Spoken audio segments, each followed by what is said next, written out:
GHMC పరిధిలో cable cuttings నిలిపివేయాలని Telangana cable TV internet service providers association రాష్ట్ర అధ్యక్షులు డేగల సతీష్ బాబు డిమాండ్ చేశారు. జీహెచ్ఎంసీ పరిధిలో ఎలాంటి నోటీసులు ఇవ్వకుండా ఎలక్ట్రిసిటీ డిపార్ట్మెంట్ అధికారులు అత్యంత దుర్మార్గంగా ఫైబర్ కేబుల్స్ కట్ చేస్తున్నారని ఆవేదన వ్యక్తం చేశారు. కేబుల్ వ్యవస్థను తొక్కేసేందుకు కార్పొరేట్ వ్యవస్థ కుట్రలో భాగంగానే కేబుల్స్ కట్ చేస్తున్నారని ఆరోపించారు. ఇక ప్రభుత్వం విధి విధానాలు రూపొందిస్తే తాము ఎలక్ట్రికల్ పోల్ ట్యాక్స్ కట్టేందుకు సిద్ధంగా ఉన్నామని తెలిపారు. ఇక కేబుల్ కట్టింగ్స్ ఆపకపోతే కేబుల్ వ్యవస్థ మీద ఆధారపడ్డ లక్షలాది మంది కుటుంబాలు రోడ్డున పడతాయని అన్నారు.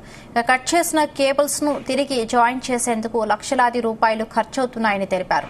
తమ సమస్యలపై గత ప్రభుత్వానికి ఎన్నోసార్లు వినతి పత్రాలు అందజేసినా పట్టించుకోలేదని అవాబోయారు.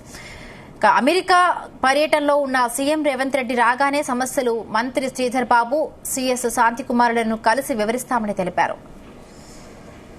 మాకు నోటీసులు లేకుండా ఎలక్ట్రిసిటీ డిపార్ట్మెంట్ వాళ్ళు దుర్మార్గంగా ఈ రోజు కేబుల్స్ కట్ చేసి ఈ వ్యవస్థ మీద ఆధారపడి ఉన్న లక్షలాది మంది జీవనోపాధిని దెబ్బతీస్తున్నారు. ఈ కేబుల్ టీవీ ఇంటర్నెట్ మేము నష్టపోవడం కాకుండా లక్షలాది వినియోగదారులు కూడా ఇబ్బంది పడుతున్నారు. వీటిని దృష్టిలో పెట్టుకుని మానవతా దృక్పథంతో కనీసం ఒక నెల ముందు నోటీసులు కూడా ఇవ్వకుండా వీరు ఫైబర్ కేబుల్స్ ని కట్ చేసి ఇండస్ట్రీని, వినియోగదారులని అందరినీ ఇబ్బందులకు గురి చేస్తున్నారు. తప్పకుండా సార్ యుఎస్ లో ఉన్నారు, రేవంత్ రెడ్డి గారు సీఎం గారు రాగానే మేము తప్పకుండా సిఎస్ శాంతికుమారి మేడం కు, రేవంత్ రెడ్డి గారికి మరియు శ్రీధర్ బాబు గారికి కూడా మేము రిక్వెస్ట్ ఇచ్చి ఈ యొక్క డిస్కషన్స్ ముందుకు తీసుకెళ్దామని చెప్పి మేము అనుకుంటున్నాము.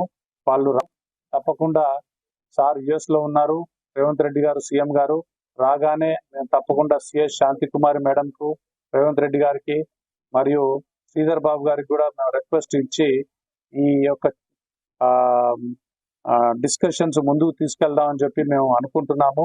వాళ్ళు రాగానే తప్పకుండా అధికారులు, ఎలక్ట్రిసిటీ డిపార్ట్మెంట్, జిహెచ్ఎంసీ వాళ్ళు ముందుకు వచ్చి దీని మీద డిస్కషన్ పెట్టి మాకు న్యాయం చేస్తారని చెప్పి కోరుకుంటున్నాము. మాకు నోటీసులు లేకుండా ఎలక్ట్రిసిటీ డిపార్ట్మెంట్ వాళ్ళు దుర్మార్గంగా ఈ రోజు కేబుల్స్ కట్ చేసి ఈ వ్యవస్థ మీద ఆధారపడి ఉన్న లక్షలాది మంది జీవనోపాధిని దెబ్బతీస్తున్నారు. ఈ కేబుల్ టీవీ ఇంటర్నెట్ మేము నష్టపోవడం కాకుండా